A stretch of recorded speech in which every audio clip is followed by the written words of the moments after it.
Hi everyone, this is Pastor Henry of Dixon United Methodist Church. And for today's scripture reading for the devotion, we're going to be in Isaiah chapter 42, verses 1a, the first part of verse 1. And this is what it says: "Here is my servant, whom I uphold, my chosen, in whom my soul delights. Here is my servant, whom I uphold, my chosen, in whom my soul delights." Once again, pause this video and read the passage to yourself a few times. Then I invite you to reflect on the following question. For you, what does it mean, or what would it mean to be a servant of the Lord? For you, what would it mean to be a servant of the Lord? Julian of Norwich shares a vision, and I want to let you all know what she wrote about this vision. And Julian writes this: "I saw a Lord and a servant. The Lord looks on his servant very lovingly and sweetly and mildly. He sends him to do his will. Not only does the servant go, but he dashes off and runs at great speed, loving to do his Lord's will.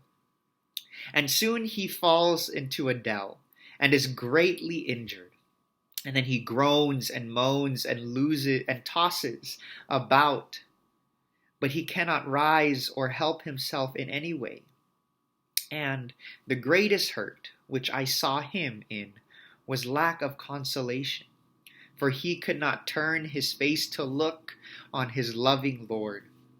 This is a great sorrow and a cruel suffering to him, for he neither sees clearly his loving Lord, who is meek and mild to him, nor does he truly see what he himself is in the sight of his loving Lord.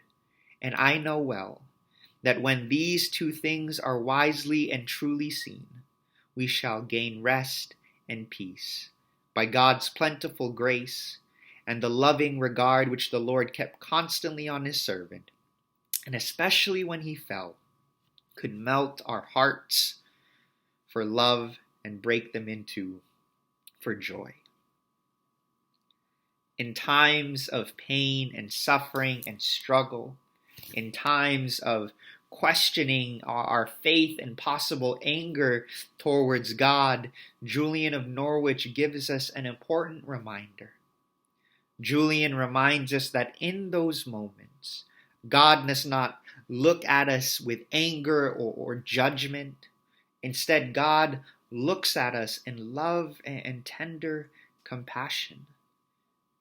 It is a gentle, in a sense, reminder not to beat ourselves up in the journey of faith in life when we fall into a ditch, when we're hurting, we're struggling. God is not mad at us, but God is looking at us and holding us tenderly. We are, in a sense, our own critics, and it is God who is the one who extends grace, love, and forgiveness. So today I invite you to do the following. Write about how you see yourself in the sight of a loving God. Write about how you would see yourself in the sight of a loving God. And what can you appreciate about yourself? And then pray. Pray for those who do not feel and experience love. Pray for those working to dismantle that which prevent others from experiencing God's love. So for Thursday, tomorrow, there will be no recorded devotion. And so for the rest of the week, you are invited to continue your prayer practices and put into practice the things that we discussed this week on prayer, on what it means to be in union with God, and exploring what does it mean to be made in the image of God and how God sees us in a loving and caring manner.